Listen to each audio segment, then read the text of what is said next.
I'll try to speak about how something called double game narrative can help narrative design. Jousé Monchan tried to write in something that resembles checks for you to make it easier. I'm not sure if I've guessed it right. If not, I'm really sorry. Thank in advance to the translators.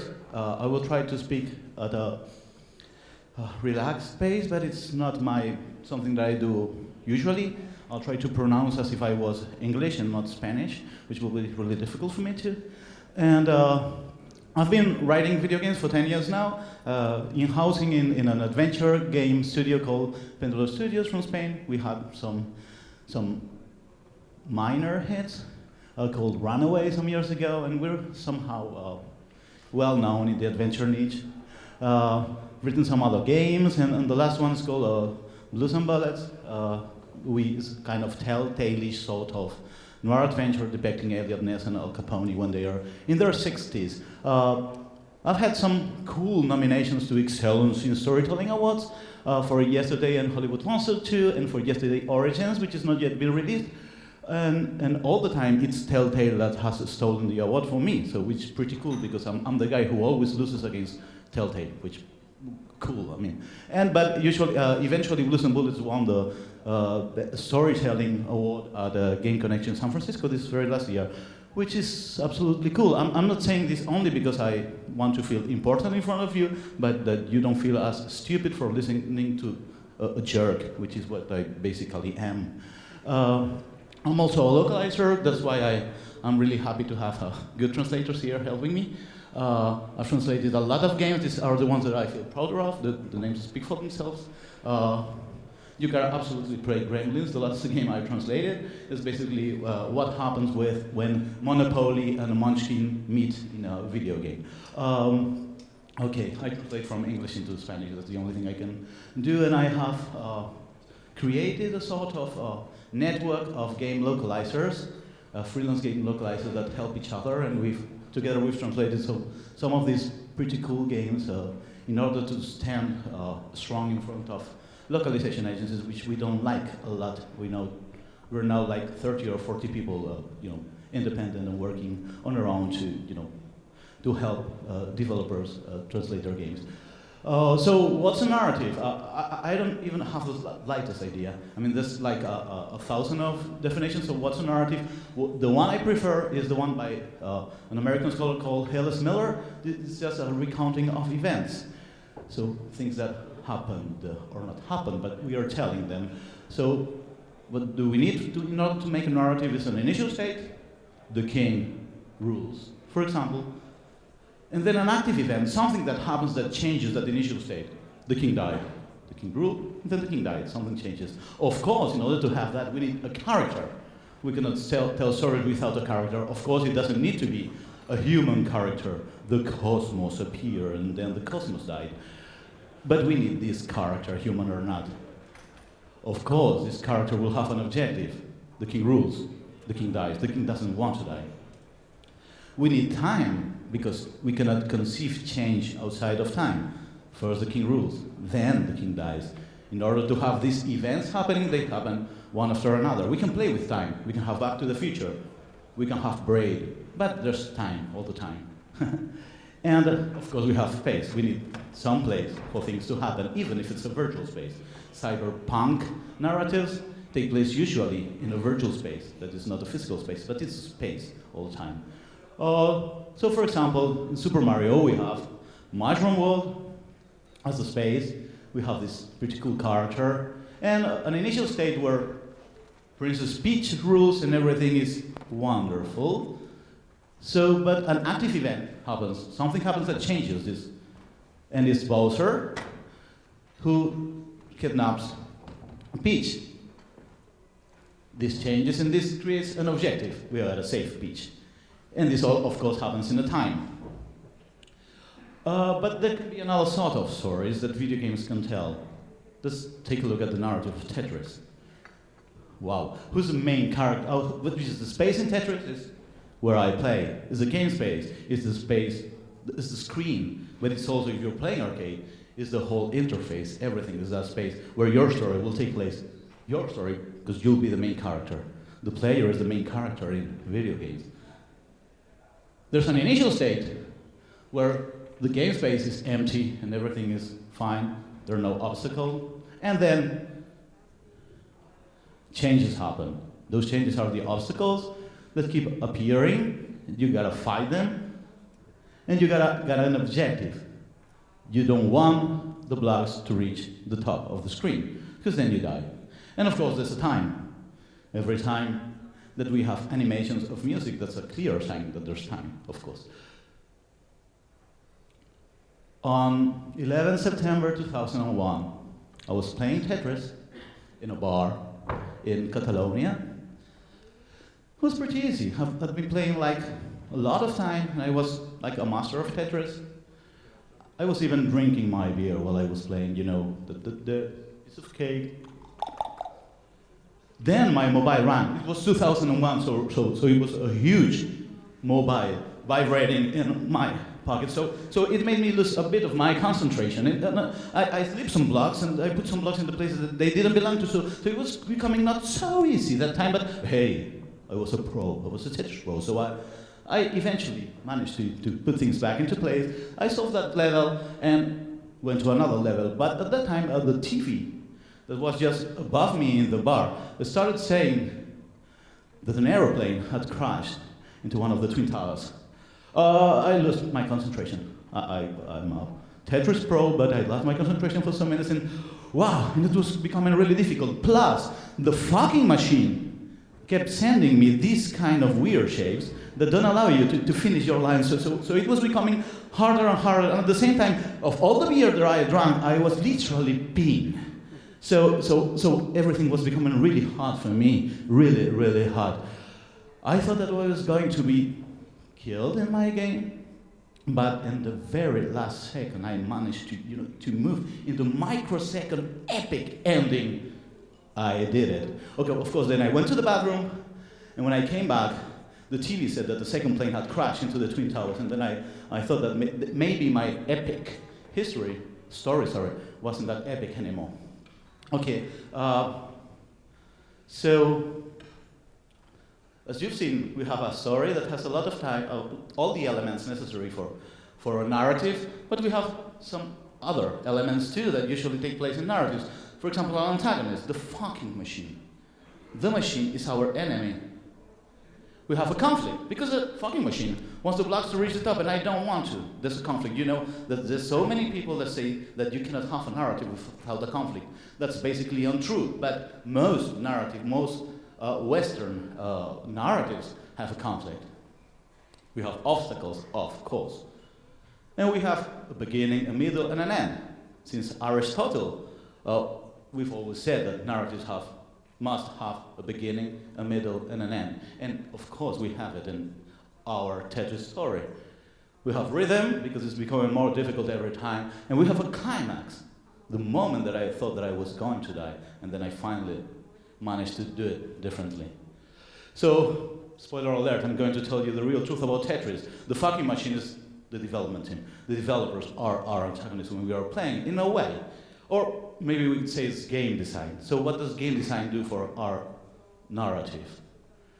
They have provided us with the game space, and they keep throwing us the blocks, say the obstacles, and they make up some rules that say how these obstacles will behave. They establish a number of lines that will be our objective. They provide us with an audio-video interface, and they provide the player with interaction tools. So what does the player do here? We use the tools given by the devs. We can rotate, and we can, drag the blocks horizontally. We can speed up, of course. When it's really easy, you can speed up. It falls much quicker. But we can also go freestyle, and this is the really fun thing that can happen with video games that doesn't happen with some other narratives. We can, for example, rotate to only one of the two vertices. For example, I am dyslexic. I cannot tell left from right. So if I try to rotate left, I rotate right. And so that's a real problem for me to play Tetris. So I always have to rotate right in order to, don't have problems. Or you can play with a friend and say, hey, I will take the rotating joystick and you will take the another one. Many of us have played with games in this way, you know, like hacking the game in order to make our own game. We can say that we will only finish lines when one of those red horizontal lines counts, so we finish 4 lines in a row. Or we can even establish our own goals. My goal may be to reach level 15, but your goal may be just to hit the high score, and we can make all sorts of different goals. But the most important thing is that the player is there. When I am reading Lord of the Rings or I'm watching the movie, I am not there. Frodo is there, and I am sitting in my bedroom or in the theater watching his story. But in video games, you are there. You are the one playing Tetris. That's as simple as that. But there's also a third player, so to say. There is chance. In the narrative that took place, nobody could understand that why I was being... the development team never ever predicted that. Or that my mobile will phone. Or that some jerks will go on exploding buildings. But this definitely changed my story. That doesn't happen. I mean, if I was watching, for example, when the terrorist attacks happened, I had been watching a movie. The movie wouldn't have been changed by that. But my story, the story of how I was playing Tetris, definitely changed because of that. It disconcentrated me. I lost my focus, and the story changed. So the narrative that the player acts is called emergent narrative in video games. Because it somehow emerges from the gameplay. It's inherent, which means that no video game can exist without creating it. Every time that we start a new video game, we start a new emergent narrative. It is personalized, because every single time it will be a different one. It will happen in real time. I mean, it's not predictable. It's not pre-written by someone. It will happen in real time. But it's conditioned by the mechanics. It's shaped by immersion too, the fact that the player is there, and it only needs the player. It doesn't need any character. There's no character in Tetris but the player. Difficulty shapes the rhythm too. It's unpredictable, as we said. It's based on the player's objective, not some character's objective, because they don't exist, and it's similar to some other media. But, as we said, Super Mario has another kind of narrative too. You know, it's called the embedded narrative. It would be like the traditional narrative, what we call the screenplay. It is not needed, because not all video games need it. It is pre-created by someone who says, hey, let's have this Italian guy who is going to save some stupid princess in pink. It's predictable. It needs this one character with whom the player will identify. Its narrative events shape the rhythm, and it's similar to traditional storytelling. So, in Super Mario, we can have this embedded narrative, but we can also have an emergent narrative, like we had in Tetris. Because Super Mario is not only the story of Super Mario saving Peach, it's the story of the player beating the machine. And my objective will be to beat World 1, World 2, World 3, World 4. And my time will be different than Super Mario's time. I mean, when I can die a lot of times during Super Mario, but when Super Mario finally reaches Peach, he doesn't say, hey Peach, you don't know how many times I've died because of you. Because Super Mario hasn't died. It's only the player who has died. So what's happening here? We have two different narratives taking place at the same time. Games are one of the only narrative media that can have these two types of narratives coexisting and interacting with each other all the time. Some games will not have both, but every time that we put this embedded narrative, every time that we put a character that is not the player inside the game, like Super Mario, or a story, or a space, we have an embedded narrative that will coexist with the emergent narrative that the player will create. That was called ludonarrative dissonance by a guy named Clint Hawking. He was a AAA game designer, and in his blog, he spoke about how BioShock, its narrative, of course its embedded narrative, spoke about altruism and being a good person and creating a better world, but its gameplay what it told you was that you had to be more powerful and kill people. So he said that this was a huge dissonance between what the gameplay was saying, the Ludo part of the Ludo narrative, and the narrative. And he said that this was wrong, and that many video games do that. Maybe you play DC Universe Online, an MMORPG featuring DC heroes.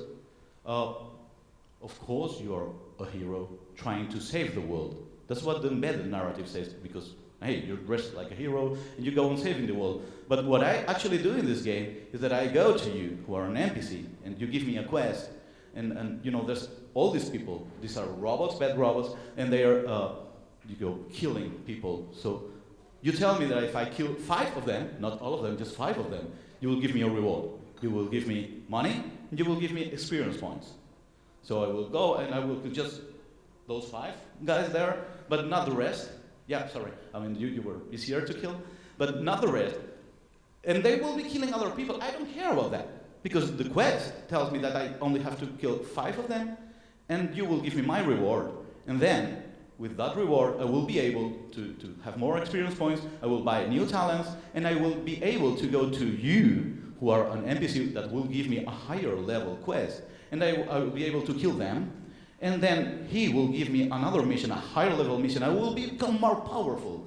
I'll get more powerful to get more higher level missions and quests, and to kill more powerful NPCs, and to get more power, and to, hey, I'm not a hero. I'm a fucking mercenary. And I don't care about saving the world. I care about being more powerful. That's my emergent narrative, being a mercenary. But the embedded narrative is telling me that I'm a hero. Of course, there's another Ludo narrative dissonance here. Is that wrong? Well, maybe not. Maybe it's good for the development team and for the people who put the money to tell people, hey, this game is not about being a morally corrupt mercenary. This game is about saving the world, because that way we will sell more copies of our game. So actually what we are doing is using the embedded narrative to save the corrupt moral system of the game mechanics. And that's not bad at all. So this Ludo narrative dissonance may be something good if we know how to play with it. For example, let's take another example of Ludo narrative dissonance. Survival horror game. But let's port it into, just made it free to play. Do you want to be the monster for 40 gems? Okay, this is an exaggeration, but many, many, many games now have this narrative mode where mobs and monsters and even final bosses are really a piece of cake, and you just touch them and they are killed. This is supposed to be really narrative, so you can really play the story along. But what happens is that actually your immersion narrative loses power. Because, what's the point of a survival horror if I can kill the monster by looking at them or by paying? It's not horror anymore. I mean, they do not terrorize me. And there's this another case. Just let's imagine for a moment that I was born in Louisiana, and that every night I take on my white garments and my pointy white hat, and I go on burning black people, because that's what Ku Klux Klan do. Hey, that's what I am. And let's say that someone is making a movie based on the Telltale version of The Walking Dead. So, and then I burn some black people in the night, and then I go back to my Louisiana home, and I start watching this movie about a black guy who is trying to save a black girl. Of course, I don't like it. I mean, I would love to kill them both, but everything that they do, everything that this guy does, that Lee does, is consistent. I look at him and say, I don't like you, but everything that you're doing is consistent because you're black and you are trying to save a black girl. Oh, that's what you do, guys. But now let's say that I'm not watching this movie. I'm this Ku Klux Klan guy playing The Walking Dead Season 1 by Telltale. The objective of Lee is saving Clementine. My objective is killing her. And I will all the time try to do things with my character to kill her, even to kill myself, because I'm black too, and I don't like that.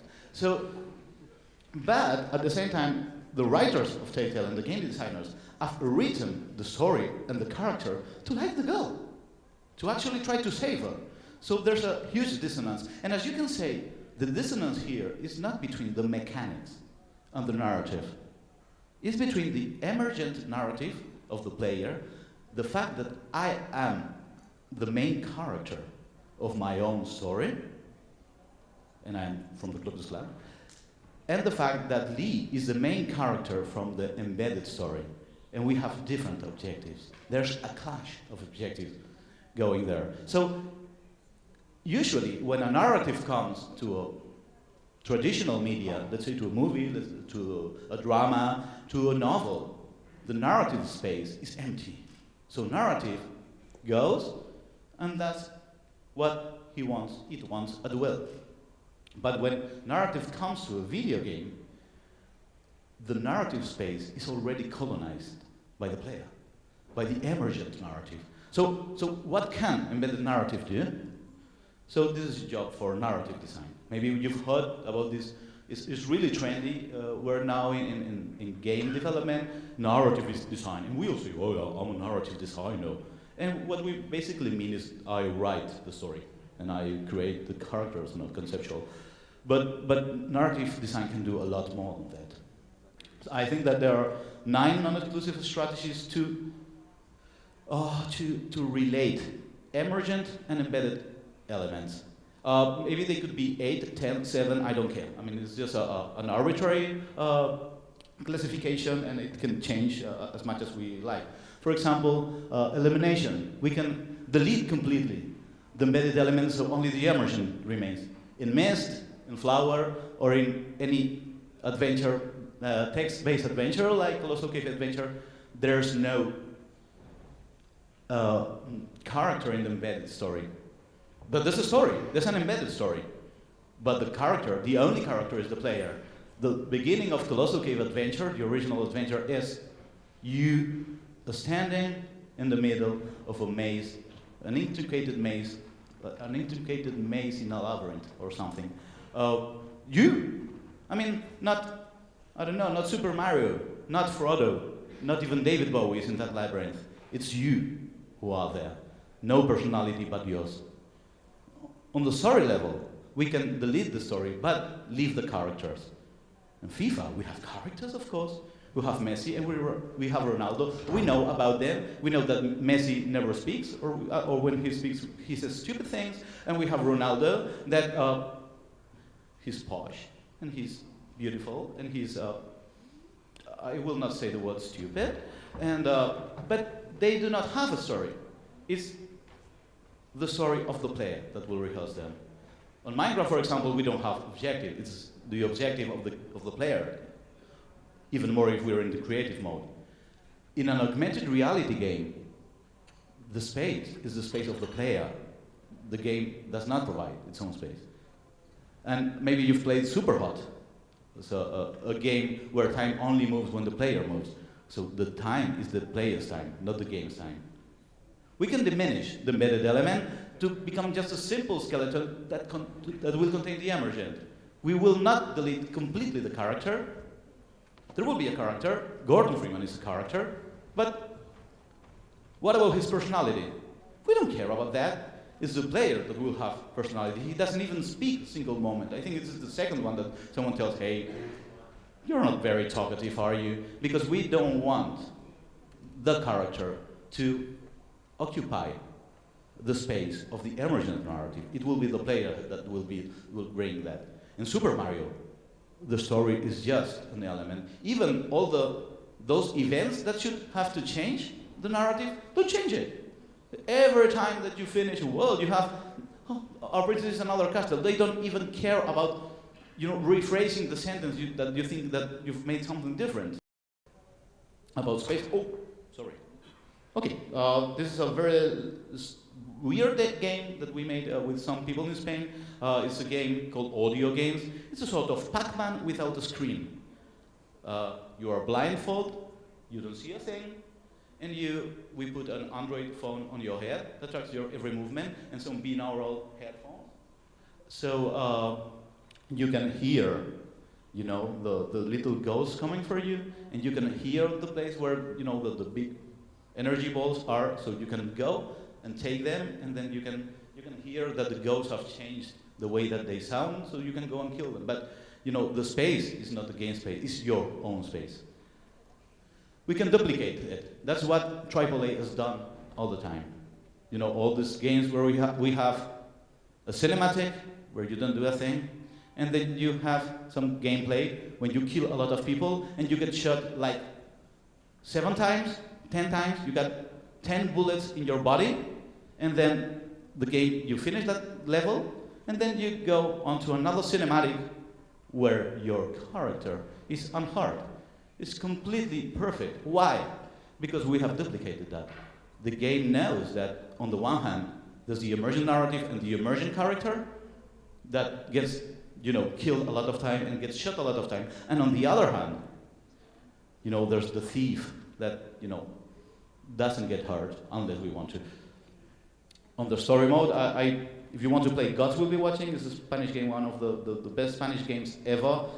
That what they do is that they duplicate the story. No matter what you do during gameplay, the story will go on the same time, every time. They have a very pretty narrative excuse at the very end, but I will not spoil it for you. Lumo Tetris is another version of Tetris. It's Spanish too, by a Spanish artist called Marc Canet from Catalonia. That it's a Tetris that you play on a facade of a building. And then there's 2 players, there's Tetris, and there's 2 players. One rotates, and the other moves. And their movements are tracked, and what they do is what the blocks do. So the space is completely duplicated. On the one hand, we have the space in the game, and on the other hand, we have the space for the players, and they both communicate. We can also occupy the emergency. You can occupy the story that the player will tell itself with embedded element. That happens in Batman a lot. I mean, it's an action-adventure game, but you don't kill people. Have you tried to kill someone in a Batman Arkham game? It's actually impossible. They don't provide you with the tools to kill, but even if you try hard, let's say that you go on top of a building, and then you push a monster, and he doesn't fall. And no matter how hard you push, he doesn't fall. Why? I mean, it's an action-adventure game. I want to kill people. But you can't, because Batman's personality prevents you of that. What we have done is that we have restricted the kind of stories that the player can tell himself with the embedded element. We can multiplicate it. We can, let you choose from many different options, like in dialogue or in character, for example, or we can customize it. It's just not letting you choose between elements, but letting you choose within the inner parts of that element. For example, like Sackboy, you can do. For example, I can spend like 2 hours just creating my own character, and then I don't care about the gameplay. I just care about creating my character, which is pretty cool. Or we can hide the embedded element. You've played Limbo, which is the objective of Limbo, which is the objective of the guy. We don't know. The little boy wakes up, and that's all. And this is a general rule for game design, but also of narrative design in video games. If you don't give an objective to the player will provide her own objective. If you don't give a character to the player will create his own character too. Here, what happens is that the objective of Limbo is finding out which is the objective of the guy, of the little boy. So when the game finishes, you find out which his objective was, but he doesn't fulfill it. The emergent objective, the objective of the player, has been fulfilled because you already know what his objective was. And we can integrate both the embedded and the emergent elements so they become the same. In the Stanley Parable, or the Picked One, if you've played it, it's a wonderful Ludum Dare game from maybe 7 or 8 years ago. They are meta games, so the embedded and the emergent elements become exactly the same, and they play with that really well. In Papers, Please, it's the same. It's a game about stealing passports, and what do? You steal passports. So it's perfect. And I don't know if you played One Single Life. There's now another game on Steam called One Life. One Single Life was a free game that you downloaded it, You installed it, and you played it. And when you died, the game uninstalled. So that was your time, done. You cannot tweak time and go back to the previous situation. Time is what it is. Now there's a game on Steam called One Life that does the same thing, but you pay. So you pay, you install, you play, you die, and if you want to play again, you pay once more. That's a wonderful business model. Or you can use ludonarrative dissonance at its best and oppose that. I don't know if any of you has heard about an Italian collective of game developers called La Moya Industria. They do very weird games where your objective is exactly the opposite of what the game wants to tell you. For example, you got one of the games is called Oligarchy. It's a game where you are a petrol tycoon, and you have to destroy villages, and you have to kill people in order to become rich and powerful. Actually, the game is against that, but they make you do all these weird things. The objective is just exactly the opposite that it wants. In order, so you really understand what's happening there. So let's do a very simple exercise on narrative design in video games. What is Pong about? I mean, the narrative of Pong. So, of course, the emergent narrative of Pong is me playing Pong. That's it, and beating the game, or beating my friend if I'm playing multiplayer. And but what's the embedded narrative of Pong? So, of course, it's ping pong, it's table tennis. How do we know? Well, we know because of the net there. We know because the the title is Pong. And we know because, of these drawings. Okay, that's narrative. Very simple kind of narrative, but they are putting ourselves inside a narrative element, a narrative universe. But if you think the rules of Pong are more football rules, I mean, the ball does not bounce, and you strike a point when the ball surpasses the player. That's more similar to football, actually. In any case, we can now change the narrative of Pong with a bit of very small narrative design too. What if we just include them? Now it's not ping pong anymore, now it's tennis. We've changed the universe, and we've put some embedded characters there. They have their own personality. And the stories that we will tell each other while we play will be different. If I'm playing with you, and you are Djokovic, and I am Nadal, and Nadal is now number 5, and you are number 1 in the world, that means something. And if I beat you, that will be more important than if you beat me, because they have some narrative of themselves that bring to them, and that it changes our emergent narratives. But so this would be not 100% arcade, it will be mostly arcade, but it has a bit of simulation too. It tries to simulate a real sport. But now let's change it. We don't want simulation anymore. We will now, this is a very different kind of game. This is a comic game, maybe? Maybe with kind of humor similar to South Park, for example. And the stories that we will tell each other while we play will be really different. What happens if I'm playing Stephen Hawking and I beat you, Rafa Nadal? That makes a different narrative too. And now let's change it once again. One side is Germany, and the other side is Hungary, and the ball is a bunch of Syrian refugees. Of course, this is not Pong anymore. The narrative has changed. We have put some embedded elements on it, but please understand, we haven't written a word. We haven't created a screenplay. I mean, we don't need a game writer for that. I'm a game writer, so don't take my words too seriously. But we don't need a screenplay. We don't need everything that we think, anything that's inherited from cinema to make narrative work in video games. There's one thing that happens when we put an embedded narrative into a video game, is that the game design suffers.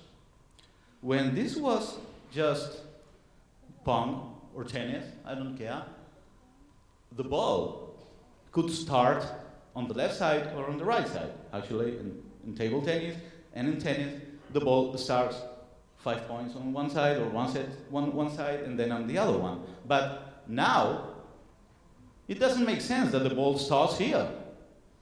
The ball should always start that way. Actually, it should come from here. And it will only go from that part to that part, sorry, from left to right, once Germany doesn't want them. So the first thing about narrative, embedded narrative in video games, is that it not only changes emergent narratives, it changes game design. It limits change design. But on the other hand, it can do a lot for game design. It can enhance. This is not a boring tennis court or tennis table anymore, where there is only a net and some lines. This is the fucking continent. And there are a lot of things that we can put here. There can be barbed wire. And these can change our game design.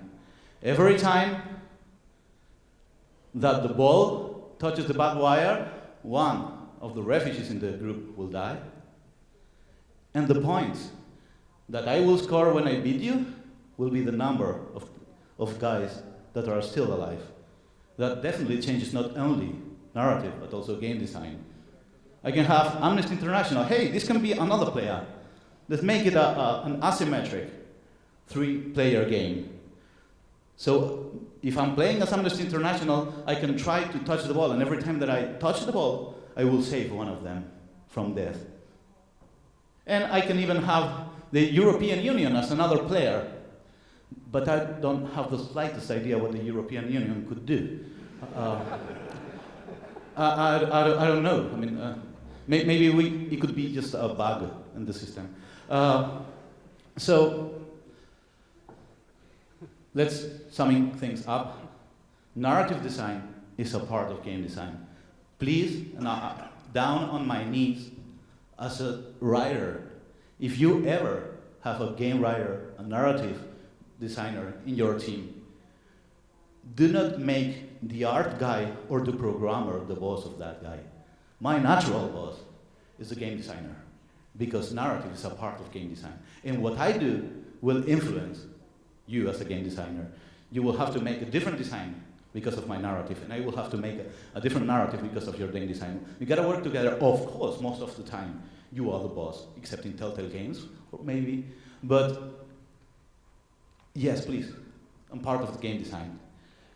Narrative design, what it does is it takes care of double game narrative, that is of the relationship between the embedded and the emergent narratives. It's not that I will try to tell you a story that I like. I will try to tell you the story that you want to be told within those game mechanics.